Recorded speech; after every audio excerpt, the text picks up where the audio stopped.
You're here to learn. This is not a big party. Okay? It's not the club. Okay? Now, you have the notes.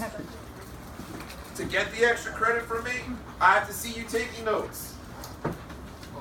Okay? And you have to keep this in your review section of your notebook. Okay? Anywhere, any notes. Now, with that said, I'm going to focus today because after that last practice exam, I noticed that you guys had some issue with Renaissance. So I'm going to focus today on the Renaissance. We probably will not finish Unit 2, which then I'll just finish it up next week. When we do we'll finish up Unit 2 and of course Unit 3. Now,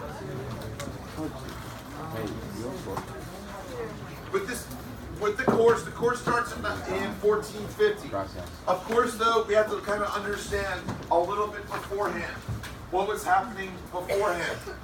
Okay? We know the Middle Ages was a time of turmoil. We know the Middle Ages was controlled by the Catholic Church. Okay? The Catholic Church told you how to think, how to act, what is right, what is wrong. There is no self-identity in the Middle Ages. You didn't have a last name. And if you did, it was just what job you had, or your owner, where you worked where you worked. Okay? If your last name was Smith, that means you were a blacksmith. Okay? If your last name was Woods, you worked with building furniture and stuff. Okay? Middle Ages was a time, now it was a time of progress. Okay? But it wasn't as fast as what's going to come in the Renaissance. Don't get this idea that nothing happened in the Middle Ages. Because one of the greatest inventions actually occurred in the Middle Ages. In the 1400s. The printing press. Johannes Gutenberg's printing press. Now, there are events that actually shaped the Middle Ages. Of course, the most important one was the Black Plague, Black Death, where thousands and millions of people are going to die, and they didn't know what caused it. You had other peasant rebellions. You had wars. The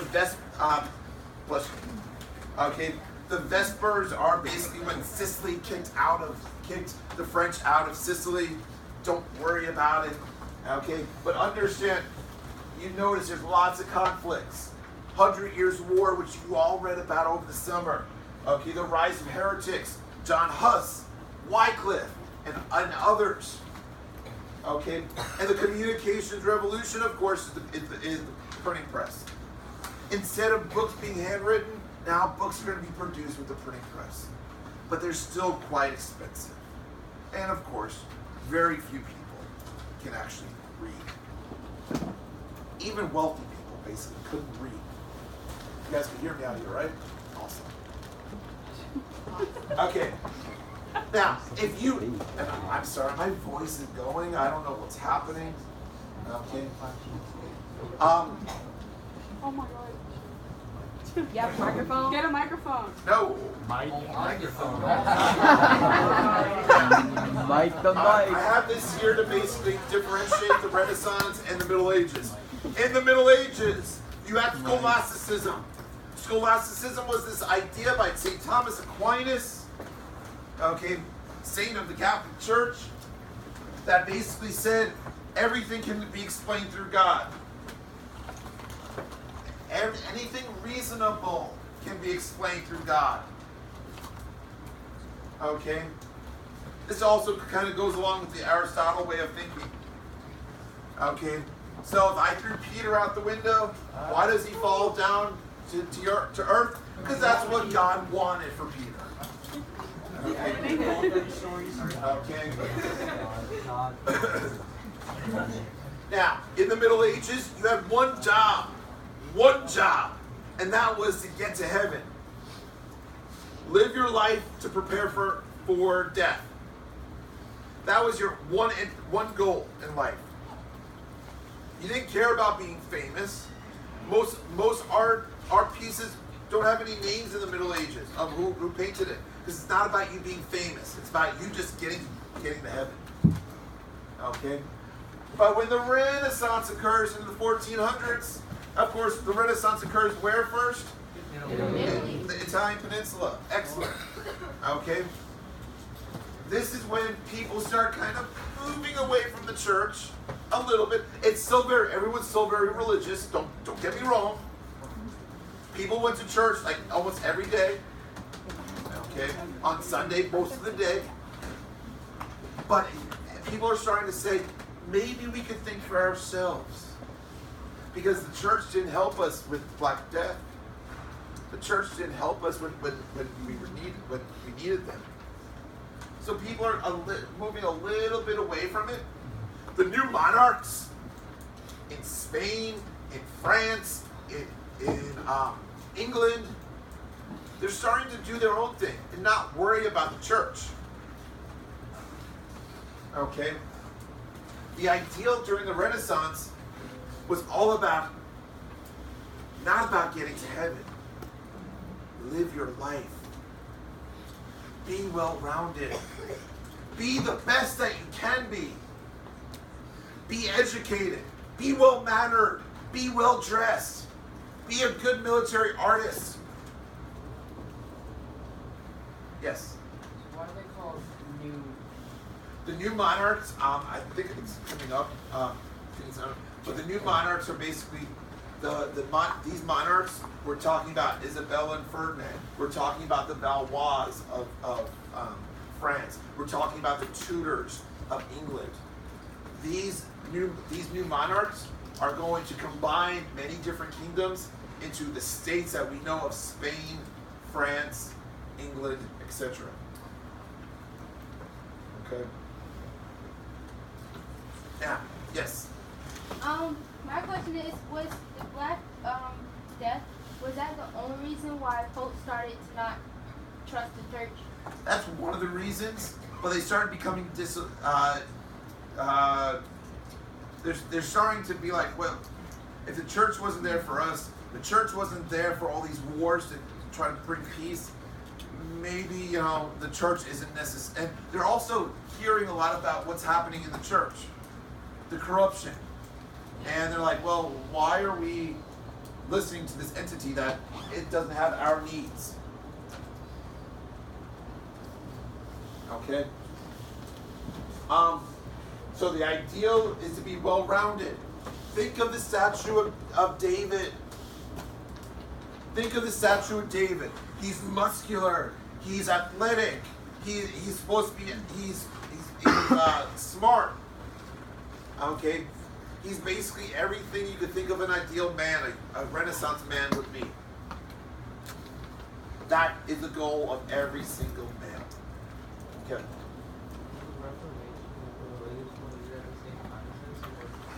Okay. Okay, so technically the Renaissance occurs from the 1400s to the 1600s.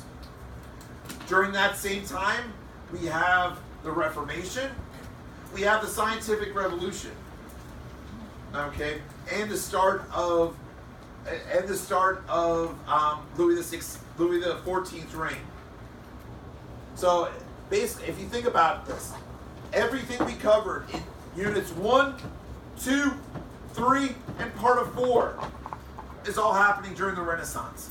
So almost the entire first semester is during the Renaissance, with the exception of the Enlightenment and the French Revolution. Okay. So, when it comes to literature, you're talking about secularism, which is away from topics that don't deal with the church. You're talking about humanism. Humanism is this idea about being well-rounded, which is right there. It's a wide range of topics. The first book ever written, okay, by a guy by the name of Cellini. Cellini. Cellini. Is he important? Cellini. He wrote the first book. Anybody remember? It's the first type of book in this category. What was it? Autobiography. He wrote the book called Autobiography, and it was about himself. That is like the epitome of the Renaissance. It's all about me. I want to be famous. What about the Bible? I'm not saying I'm talking about the first book of the Renaissance. No, it's not the first book ever. I'm talking about it's the first autobiography ever. Sorry.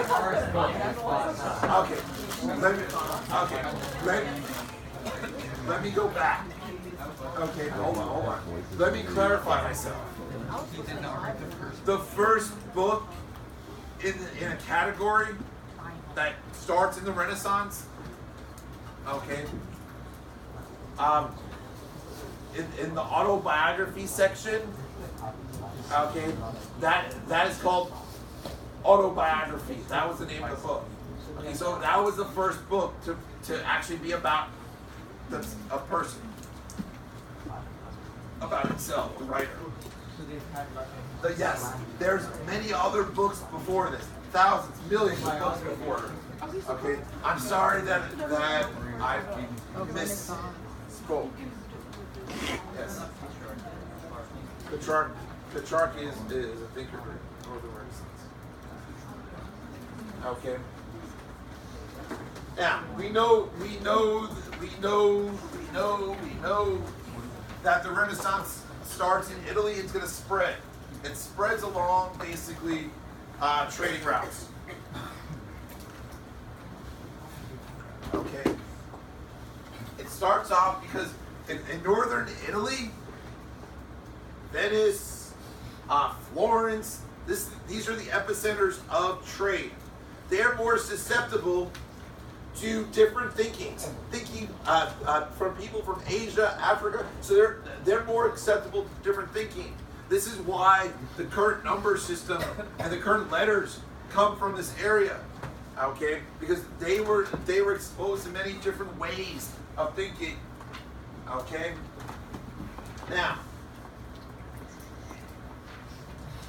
okay, during the Renaissance, it's all about living the good life. Live for now,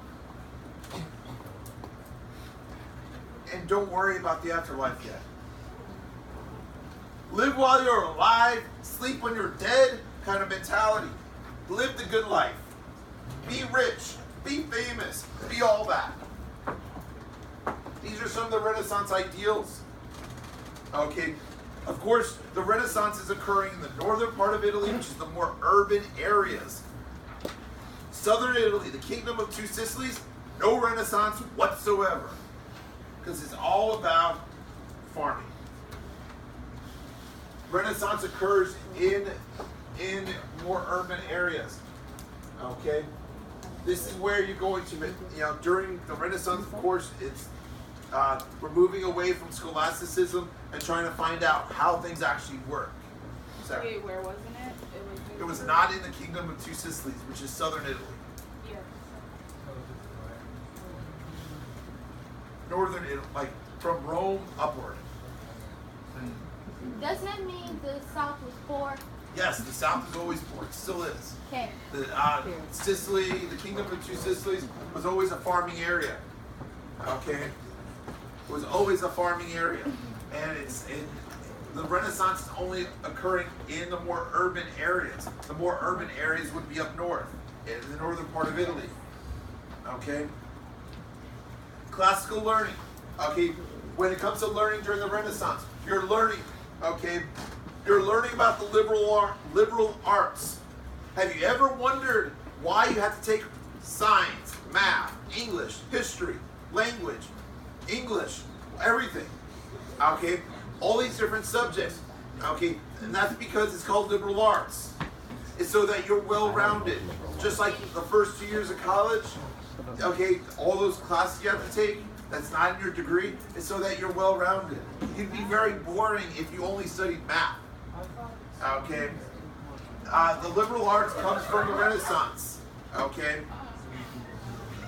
The liberal arts comes from the Renaissance because you're learning about the different subjects. You're learning about the ancient times. You're learning about modern times. You're learning about the vernacular, which is the local language. You're also learning about other languages. Again, you're being well-rounded, just like you all are. You all are studying English, language, history, math, you name it.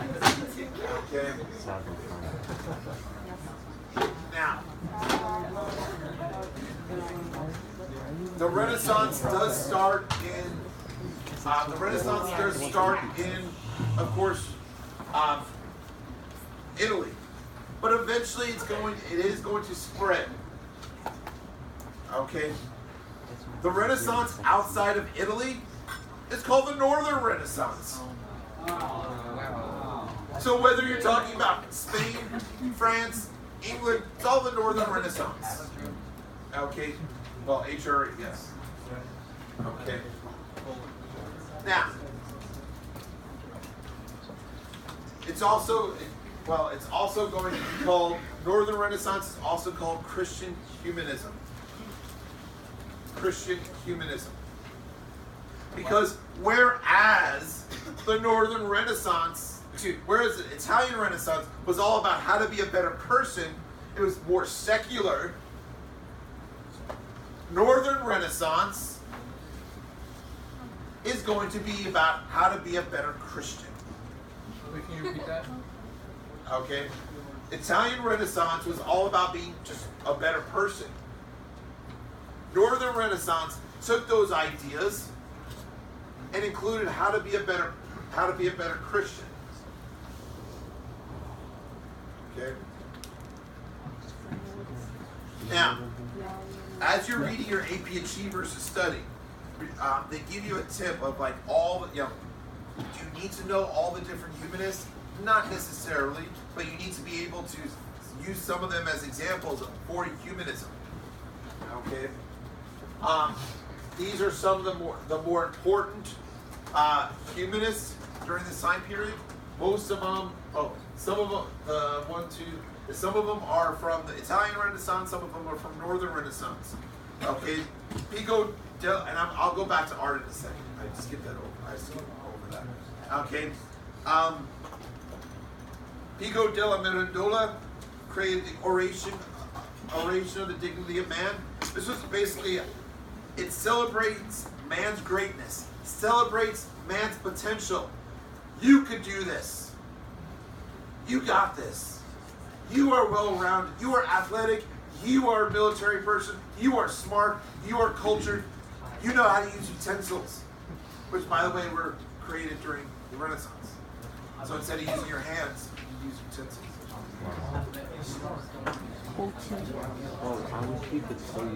Petrarch created the Dark Ages because during what he called during the Middle Ages, not as much happened as during the Renaissance.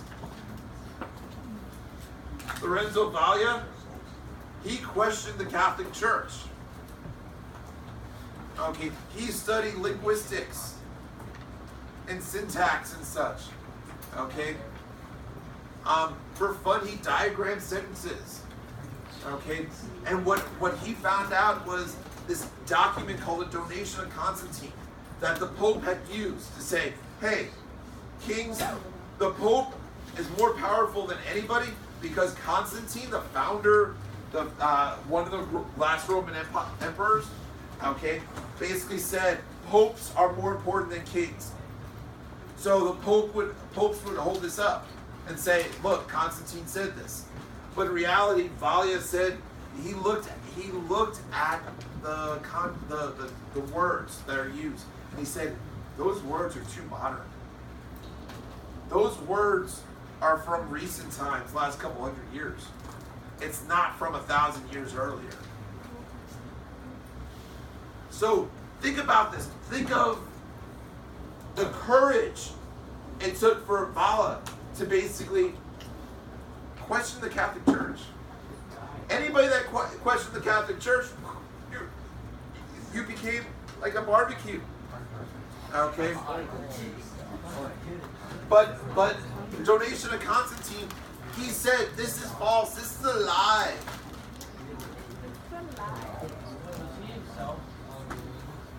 Yeah, he was religious. He was religious. Yeah, he was religious, yes.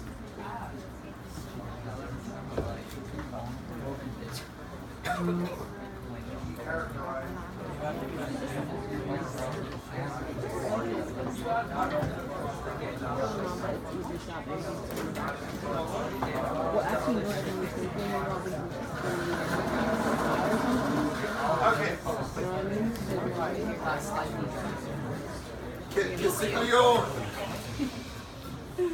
Castiglione.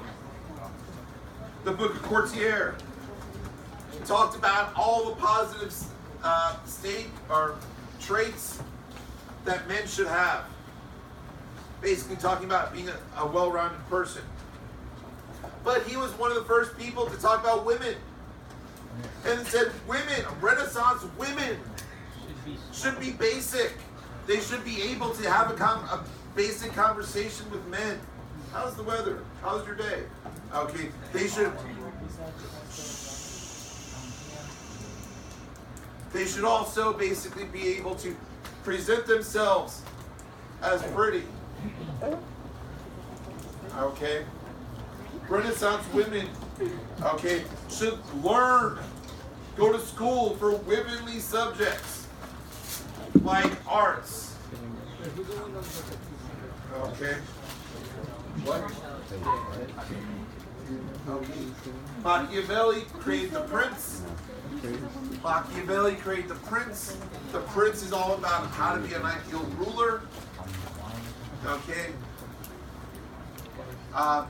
Be like a lion and a fox. Be as strong as a lion, but cunning as a fox. It's better to be it's better to be feared than loved. According to Machiavelli.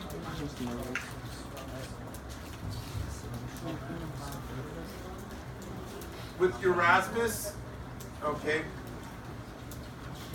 Erasmus is one of the founders of Northern Renaissance, Christian humanism. And he said, why do we rely on one individual, a priest? You know, why do we rely on them to translate the Bible, to decipher the Bible? Bible should be read in the vernacular. At this point, the Catholic Church did not allow anybody to have a Bible other than priests. So, Erasmus, in his Praise of Folly, questions the ideas of the church and says Bible should be written in the vernacular, which means the local language. So if he questioned the church, did he get murdered for that? No, because Erasmus was extremely religious and he came from Northern Europe. The farther you are from Rome, the more likely you're not going to get persecuted. The closer you are to Rome and you question the church, the likelihood you are going to get persecuted. But Erasmus was extremely religious. He did not question the doctrines of the church. He did not question how to get to heaven or anything. He questioned the leadership of the church. And things like why can't people read the Bible? Things like that. Patrick. So what happened to Lorenzo Valla, an Italian who questioned the Catholic Church directly? Believe it or not, he was heavily supported by rich people, and he was protected. The Pope basically said, "I know nothing about this document. I was just given this when I became Pope." So he kind of played it off. Last but not least, Sir Thomas More wrote Utopia. Okay, Utopia was about being tolerant to all religions, be tolerant to people that are different, and create a society where there's no government, there's no official religion, and everyone just works for the betterment of society. This is where we get utopian socialism from Unit 7, or 6 or 7. Okay, where everyone is equal, everyone works together. Now, didn't talk about women as much. Okay, there are a few women of importance during the Renaissance. Christine de Pizan, P-I-Z-A-N. Christine de Pizan, P-I-Z-A-N. Okay. She's one of the first women authors. She's one of the first women authors. Some consider her a feminist. She talks about women and what women should do, and what women can do. Now, please understand, there's no such thing as feminism back then. No one said women should have rights. Yeah, no. That doesn't happen until really the 1800s.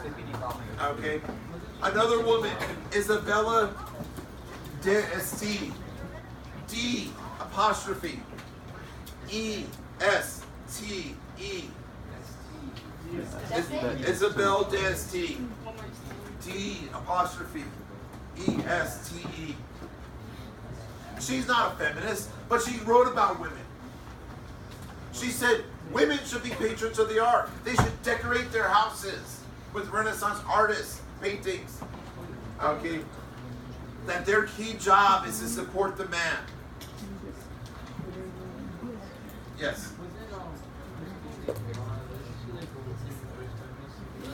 She's, yeah, I said she's kind of, Christine de Pizan is considered the first feminist. Okay? But no one really called themselves feminists, and no one called for equality for women. Even though, yes, she is the first feminist, she didn't say women should have the same rights as men. Isabel d'Este said women should be supporting their husbands, should be pretty, should be patrons of the arts.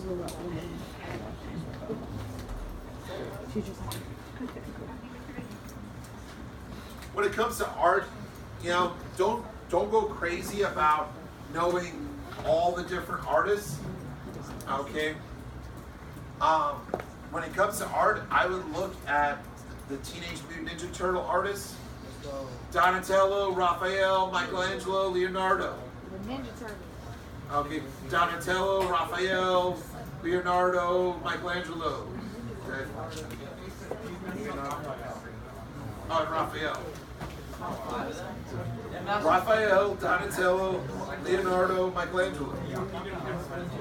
Whatever.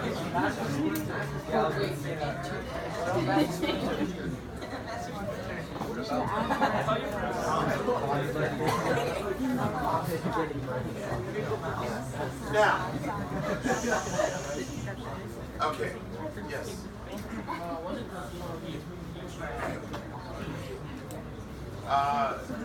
Yeah. Okay. Now, when it comes to art, art changes during the Renaissance. During the Middle Ages, it was flat, 2D. Okay. And during the Renaissance, they started experimenting by using light to show depth, called chiaroscuro. And it becomes more lifelike, more 3D. Okay? If you look at some of the great artwork of the day, okay, it looks 3D. Whereas you look at Middle Ages, it was very flat and unrealistic. But when you look at paintings like the Mona Lisa, The Last Supper, whatever, you'll notice 3D and a lot of the use of lights to show depth. Okay. Now in Italy, there are lots of different subjects when it comes to art. There were self-portraits. There were church scenes, religious scenes. There were just lots. It depends on who bought it. The Catholic Church were big supporters of the arts, because if you supported the arts, you were wealthy. If you had lots of paintings, a lot of frescoes in your house, hey, you're wealthy. You're showing off your wealth. Frescoes are painted directly on plaster. Okay. In the north, yes. Chiaroscuro, using light to show depth. Now, Northern Renaissance is a little bit different. Northern Renaissance has a lot of religious ideas, religious subjects.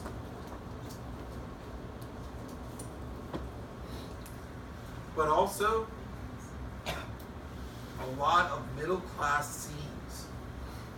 Because in places like Amsterdam, in England, okay, the middle class are making lots of money. So they're supporting Northern Renaissance art. So they want scenes of everyday life of the middle class, okay, their life. So you're going to see the artwork in Northern Renaissance be more of everyday scenes, and also religious scenes. So when did the middle class evolve into the wealthy bourgeoisie? During the Commercial Revolution, which starts during this time, when exploration really starts. Okay. You guys need a stretch break? Yeah. If you don't make everyone look it up. I gotta go pee so bad, actually. Then get stretch break. Yeah, stretch break, yeah. Stretch break. Yeah. Alright, you wanna go back over there? 30-second stretch break.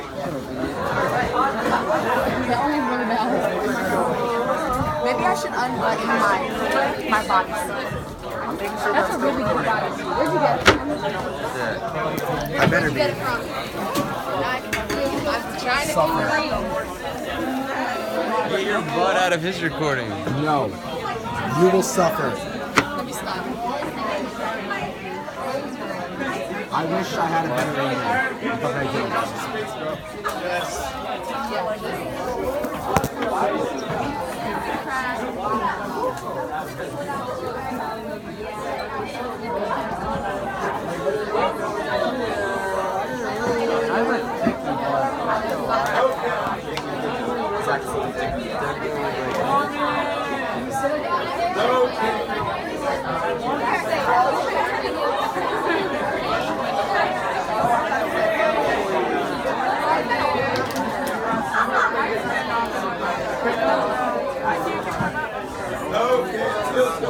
Sit. Were you good? My legs I can't feel my butt.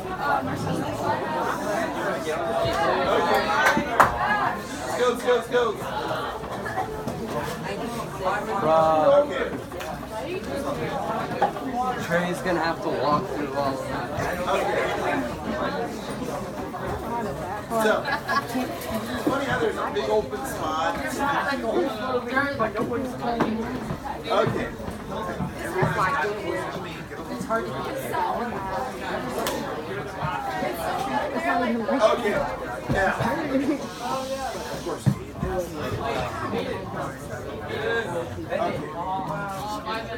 So, ladies and gentlemen. Yeah, focus again. Focus. Oh no. By the way, I was thinking, for those that need a little extra help with Unit 1 and what we cover, I could do if you want, I could do a follow-up, like maybe during lunch or something, someday, like maybe on Tuesday, since you're going to be testing in the morning, maybe lunch would be kind of like a time when I think, especially for classes that students that might be struggling a little bit. Okay, I will do Tuesday for anybody that wants a little extra help for Unit 1 and whatever we get to Unit 2. Next week we have next after school sessions on Wednesday, so we do Tuesday. Lunchtime. Even though it's only 30 minutes, at least maybe I can do a little something for you guys. I'm trying my best to make sure that every single one of you will pass.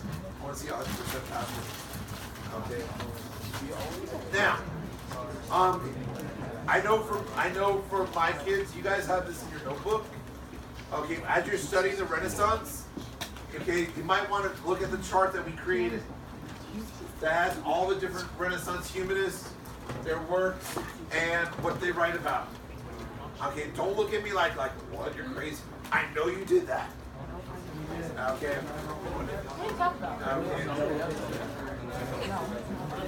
Now, let's kind of move on, people. Let's quiet down. Okay. So, I'm not going to spend much more time on art, but here are some more characteristics of the art. You can pretty much read it yourself.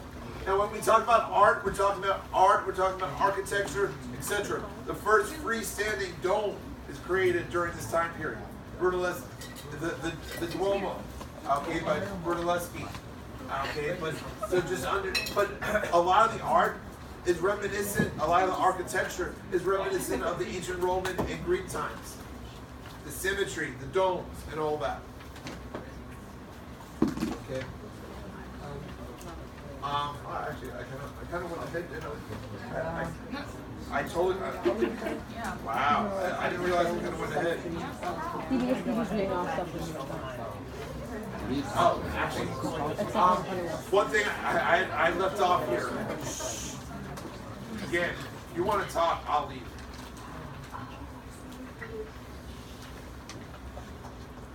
One thing I left off on the one that has 2 columns for art.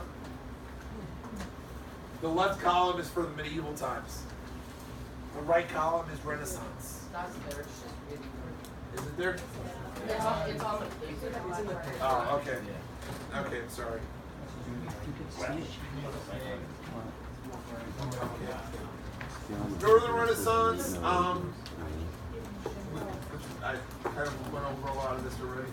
Now understand again, Northern Renaissance is all about being better Christians. Okay, better Christians.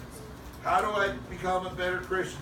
This is why the Reformation starts in the Northern Renaissance. Remember, the farther away you are from Rome, the more likely you're going to question the church. Because if you're in Rome and you question the church, they're going to kill you. They're going to cut your hair off and burn you at the stake for being a heretic. Okay? So people up north are going to be more likely to question the church. Okay? What?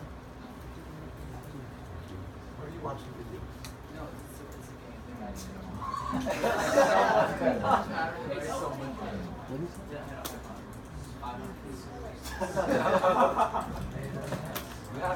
Okay.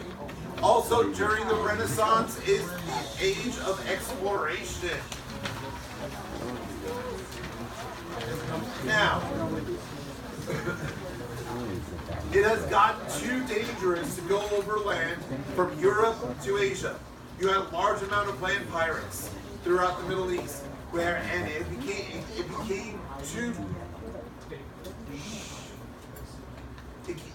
too dangerous. So, and also, the Italians were controlling the Mediterranean. Every boat had to pay a tax, and these taxes were hefty. So, countries in Western Europe started saying, hey, let's try going westward to Asia. Okay, because there's probably a quicker route to Asia to go westward. Okay, so they decided to do that. Now, please don't think that they wanted to prove the earth wasn't flat. Okay, no one thought that, except for some of the foolish people, maybe. Okay. Now,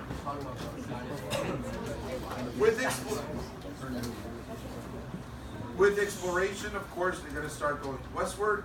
Okay, it's going to be Spain and Portugal. They're going to be first to go westward. Okay, of course, Spain in 1492 discovers, Columbus, quote unquote, discovers the New World. Okay, that 1492 was also the same year as what was happening? The Spanish Inquisition. Okay, where Spain was kicking out anybody that wasn't Roman Catholic, the Jews, the Moors, etc. Okay. So with the age of exploration, they were going westward to get a route to Asia because they wanted the goods of Asia. Okay, the spices, the salt, the fine goods. Okay. Okay, they wanted the fine goods. Okay, so they decided, well, let's try going westward, and they did. Okay. There was lots of reasons why they wanted to do this. Okay, as I this idea about what the heck is out there. Why don't we find out? It's all about curiosity. Renaissance is a lot about curiosity. Okay. So, profiteering, not just for the countries, but also for the individuals like Columbus. Think about this. You're risking your life in a wooden boat, going to places you've never been before. Okay, with some animals on the boat, so that you have some food. You know, maybe, hopefully, you can find your way. People are willing to risk their lives to make a profit and to be famous. That is the epitome of the Renaissance. Okay, I have a stupid question. No stupid questions. There's nothing. Okay, just wait. Watch. Okay. Watch. Is that Kevin Jones? Go ahead. Can you just define profiteering? Person that wants to make a profit. I said I had a stupid question again. Sorry, Sarah. So, people start exploring. People start going westward, and they do. You have, of course, Columbus, Da Gama, and all these other explorers you know about. They start going westward, okay, and finding gold. You know, think of the 3 G's: God, gold, and glory. Okay, they're doing it to convert non-Christians to Christianity, right, Sophia? Your eyes should be here, not Leah. There's not much to see there.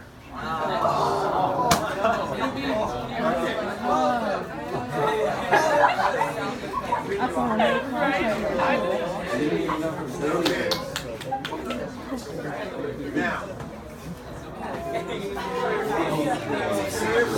Liam doesn't even realize that's all gotta be fun of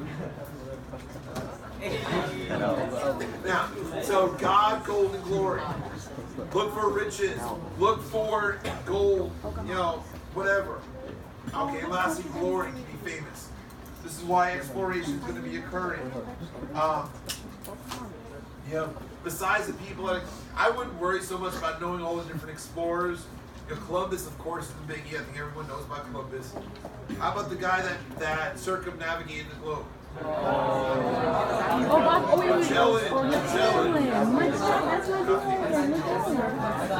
That's your dude right there.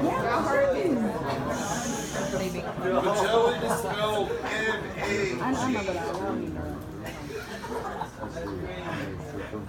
M-A-G. I'm sorry, I don't want to be rude and talk to other people.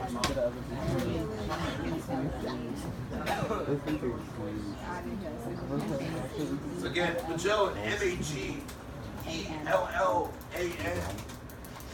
Magellan. He is going to circumnavigate the globe. He's going to find a water route all around the globe. He's the first guy to do it. Da Gama went to.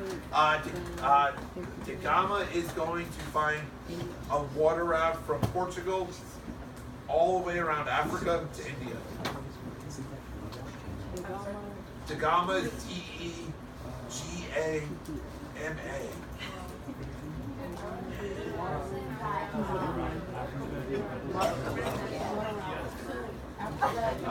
Wait, is it root or round?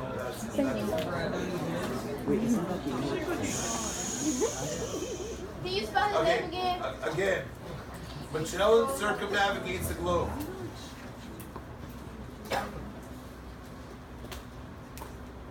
So Magellan circumnavigates the globe, goes around the globe by water. Da Gama, D-E-G-A-M-A.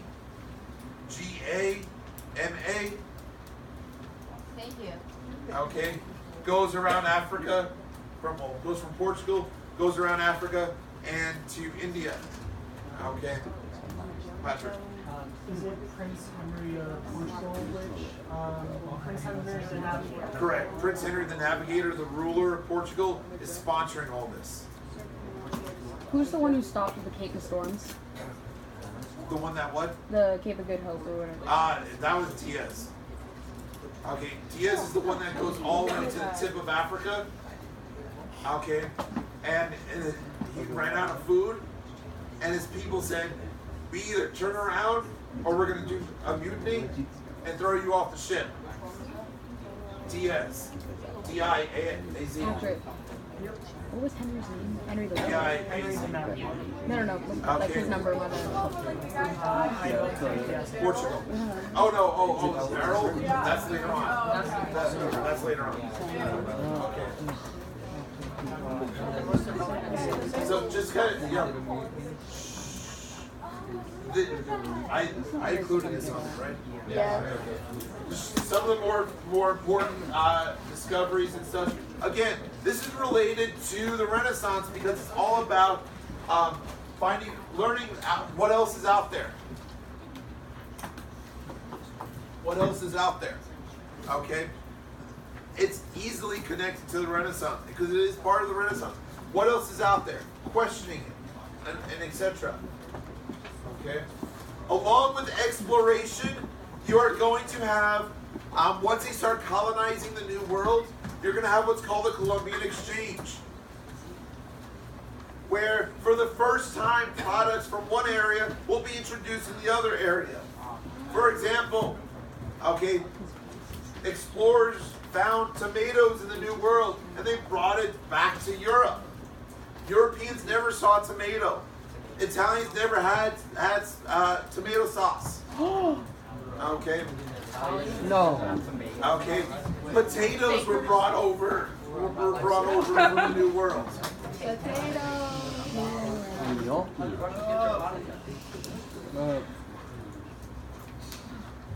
Next comment you're out.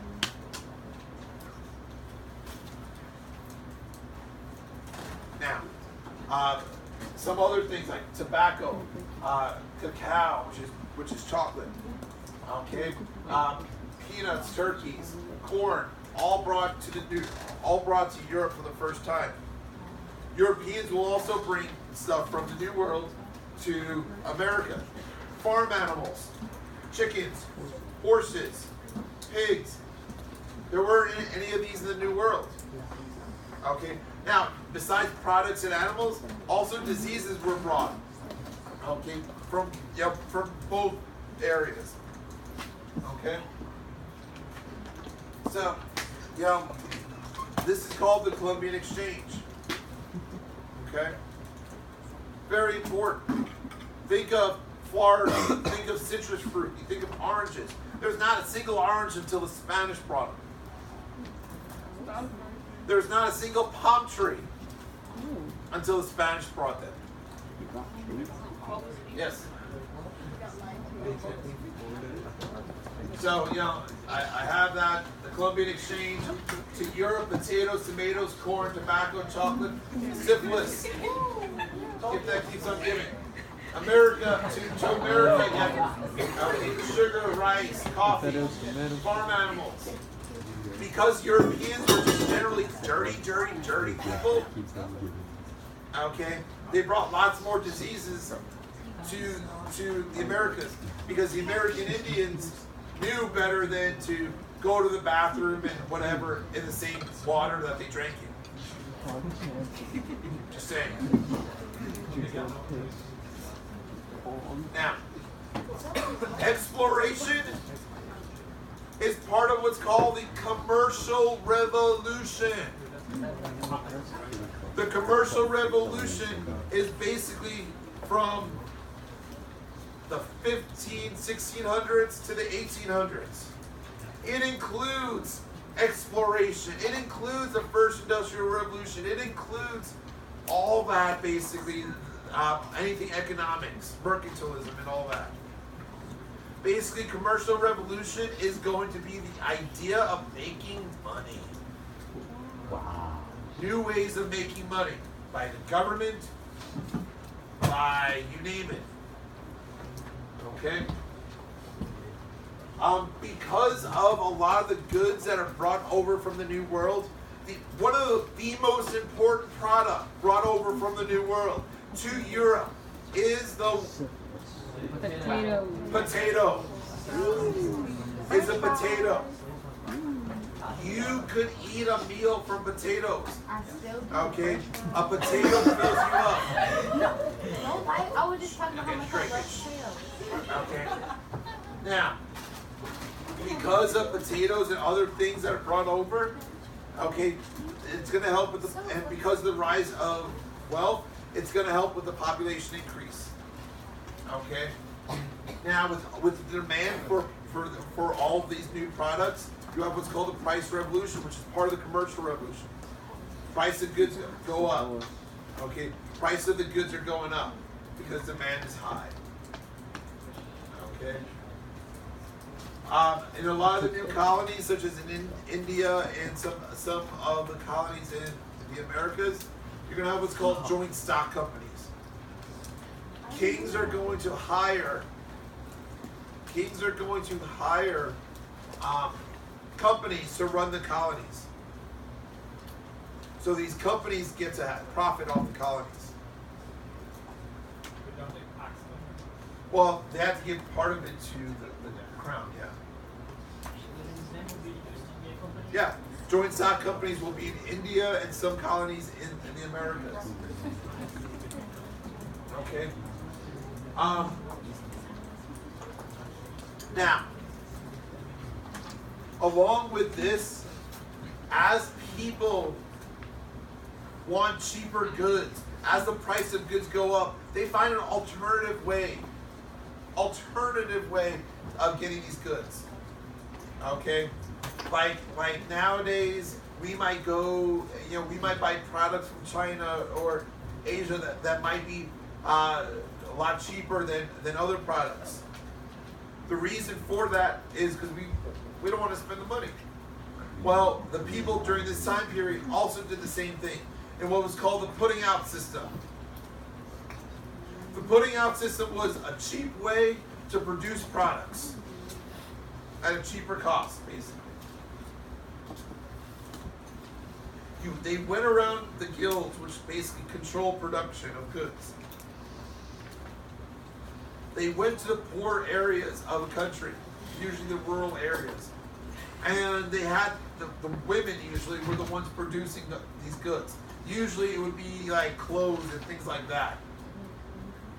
So if I had 100 pounds of cotton, okay, if I had 100 pounds of cotton, okay, I will go ahead and pay a middleman to take this 100 pounds of cotton and create 100 shirts, I should say. And he will get it done. He will hire people to do it basically under the table. Okay, where in their houses they're gonna produce these shirts for me. That means I could sell these shirts and make a larger profit. Yes, sir. Yeah, this leads because this is all. I'm not really talking much about the Industrial Revolution, but this leads into the Industrial Revolution. Yes. Okay. Because I have you guys do the Industrial Revolution. I think in Unit 5. Now, along with the putting out system, okay, a lot of new inventions are being created during this time period to help produce things. Okay? To help produce things. Okay? Like the cotton gin. Okay? Okay? Eli Whitney's cotton gin that could separate the seeds from the cotton. Okay? The spinning jenny, which was to take the cotton and weave it into thread. And what? Where are we? I don't just read off the PowerPoints. Okay. Now, other inventions basically to help production out is what occurs here. Okay. Mercantilism is what is going to be used in most countries. Mercantilism is this idea that the government has control over the economy.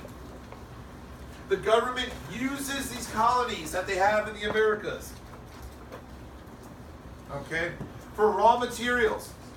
Nothing is produced in the new colonies. They take the raw materials from the new colonies, bring it over to the mother country. And in the mother country, that's where everything is produced. Okay, so they take that raw cotton from South Carolina. Okay, they bring it over to England. They weave it into nice threads. Okay, then England will sell that product. England will sell those products not just in England, but also back in the colonies. Yes. Is this the first wave of imperialism? Exploration, colonization is the first part of imperialism. Yes. Yes. So mercantilism is just on raw materials? It's raw materials. It's also government controlling aspects of production, price, things like that. Exactly. I was about to say that. The epitome of mercantilism is I can't think of his first name. John Baptiste Colbert. Colbert. C-O-L-B-E-R-T. The economic advisor to Louis XIV. Colbert. Jean Baptiste Colbert. He is the epitome of mercantilism, where government controls all aspects of society, of all aspects of the economy, excuse me.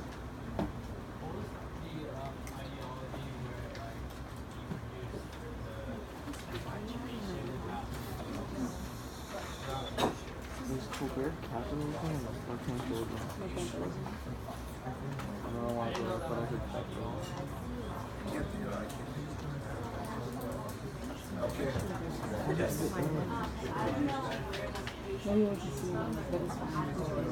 Adam Smith is going to be during the Enlightenment. Adam Smith is the father of capitalism. Oh, fine. Okay. Definitely. I know econ is economics. I know because I teach this course. Economics is not the best thing.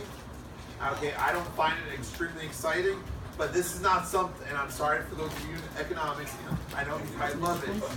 Okay, but I don't find. You cannot overlook this part. Remember, a third of the exam is about politics. A third of the exam is about economics. A third of the exam is about society. PES, political, economic, and social. Questions? Economic and social.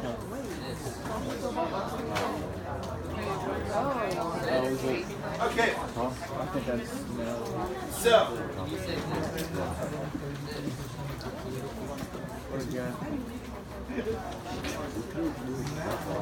The Reformation starts in the 1500s. The Reformation starts in the 1500s. Why? Because again, the Renaissance, questioning authority. Why are things happening? Okay, that's one of the reasons why the Renaissance occurs. Yes. Is this still Unit 1? This is Unit 2. Okay. Now, the Reformation is born out of the Renaissance because one of the first individuals, one of the big name individuals that starts questioning the church is actually somebody within the church who's a priest, Martin Luther. Okay, Martin Luther does not like what's happening in Rome. Okay, we talked about the orgy parties that were happening in Scrabble parties.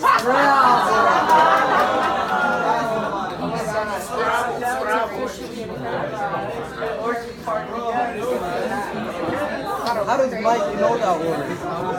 Who does know that word? What child doesn't know? Every child should know that word.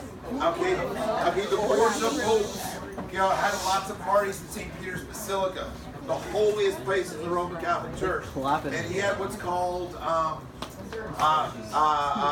Endurance. endurance parties. Okay, where for several days things were happening, and the last man that could still walk won. Yo. Anyway, Bro, that is a savage party. okay, but this is not the only thing that was happening. There's a lot of corruption in the church. Okay, and Martin Luther did not like that. Martin Luther hated that. So he started, one of the things that Martin Luther really detests, what was called the selling of indulgences, where you could buy your way to heaven. Okay? Eric might be like, okay, he killed somebody, but he's wealthy, he could donate to the church and get his sins washed away. Okay, Peter, Peter, for example, okay, stop talking. Take time all at 18. Peter, for example, was very hostile to people and beat people up. Okay, threaten people. Okay, and then to watch, eventually he beats somebody up and commits murder. Okay, well, Peter can donate to the church and now he has a fast pass to get to heaven. Oh yeah. Okay. Well, Martin Luther did not like that. So he's going to look at the Bible, since he's a priest, he's allowed to. He's going to go through the Bible cover to cover and find out what does the Catholic Church do that's not in the Bible, and what does the Catholic Church not do that's in the Bible. And he creates a list of 95 things that says the church should not be doing. This is called the 95 Thesis.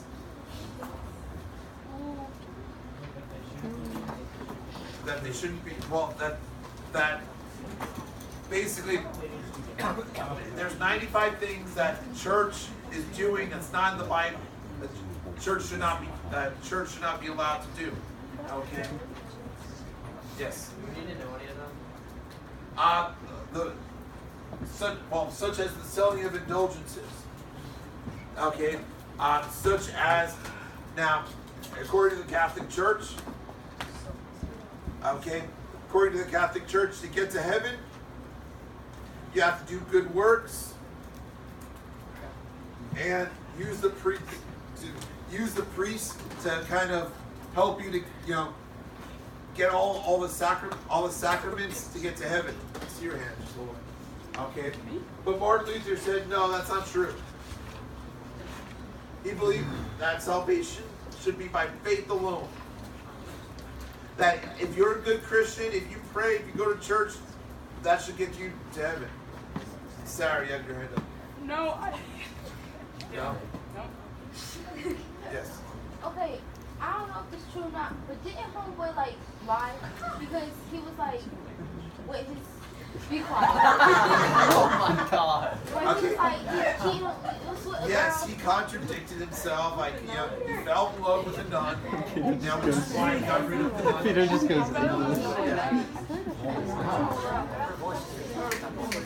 Yes, that's also some of the corruption. Simony, nepotism, absenteeism, pluralism. These are all different corruptions of the church. Simony was the selling of church positions. SIMONY. Selling of church positions. Okay, these were some of the different ways, some of the different things that the church was doing. Okay. Yes, please.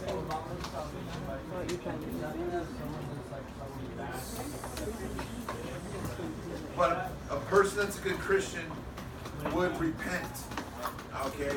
When no one's perfect, and Luther and everyone never said anything about perfection.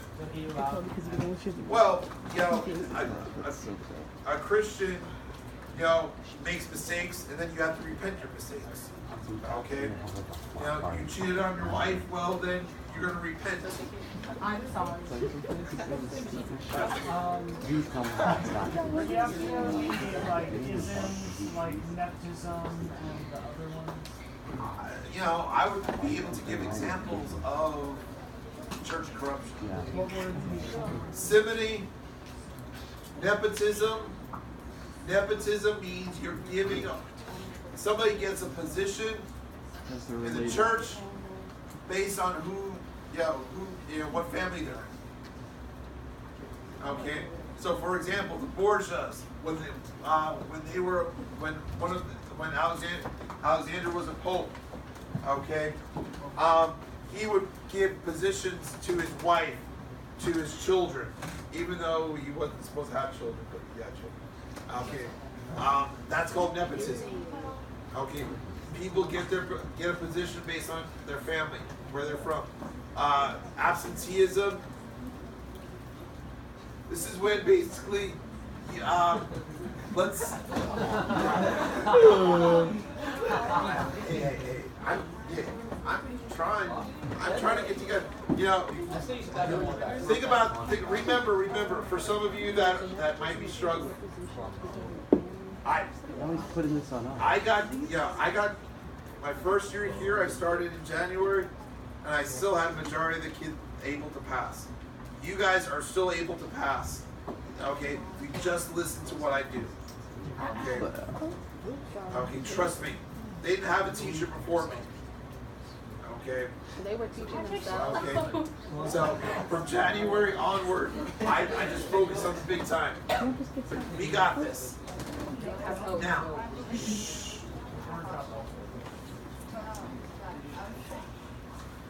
Sorry. I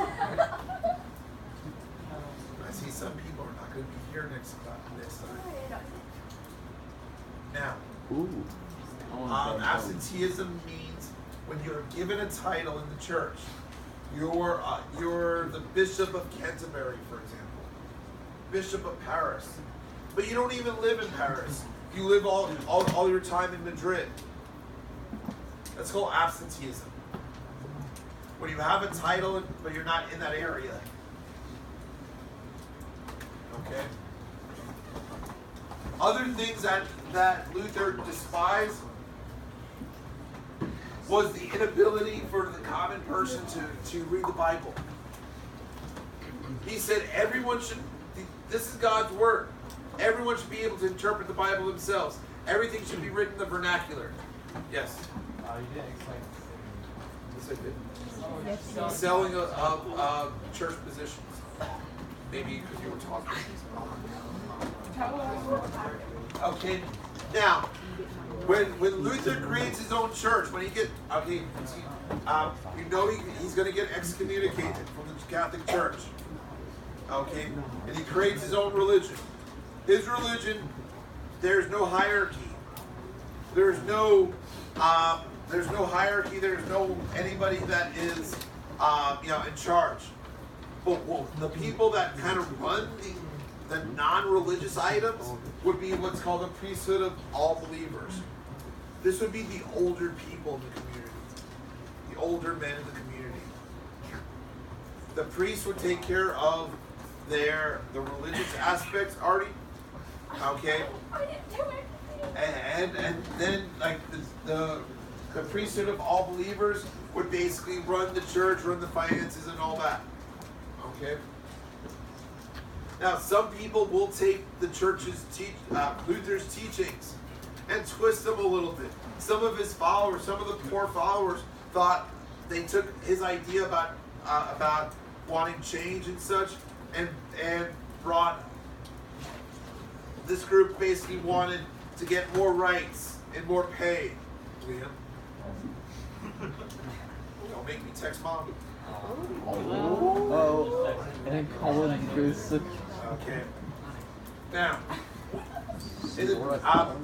these peasants who are followers of Luther, okay, are going to basically say, they're going to take his teachings and twist them and say, we want more rights, we want more pay, we want, whatever.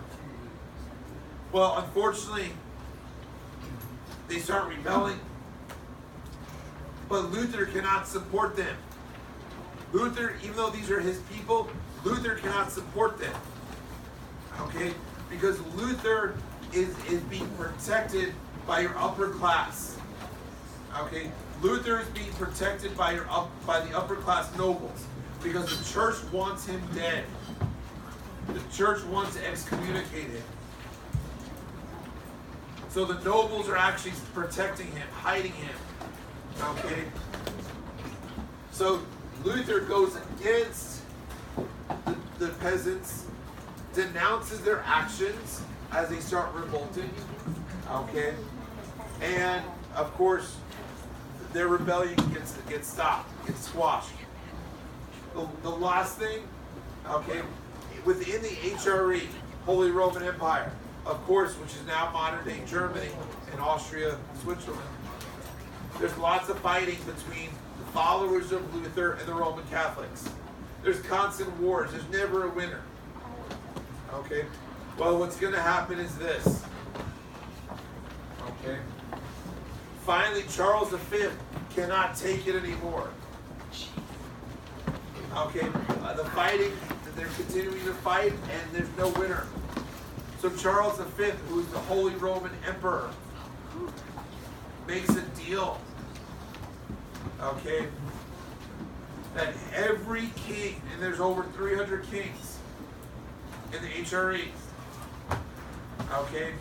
Every king can choose their religion for their kingdom. Whether it is going to be the Lutheran religion or the Roman Catholic religion. I can't think of the Latin, but anyway. It basically says who rules his religion. So within the HRE, every king within the HRE, and there's over 300, they'll be able to choose either the Lutheran religion or the Roman Catholic religion. Okay? Any questions? That's Sandra Augsburg, right? Yeah. That's a piece of Augsburg in 1555. Okay? I'll go ahead and stop here. Okay? On Wednesday of next week, we'll continue up with Unit 2 and move on to Unit 3. So when, you know how they were like, oh, we want Remember to save your notes. Take what? Hopefully you've been taking good notes.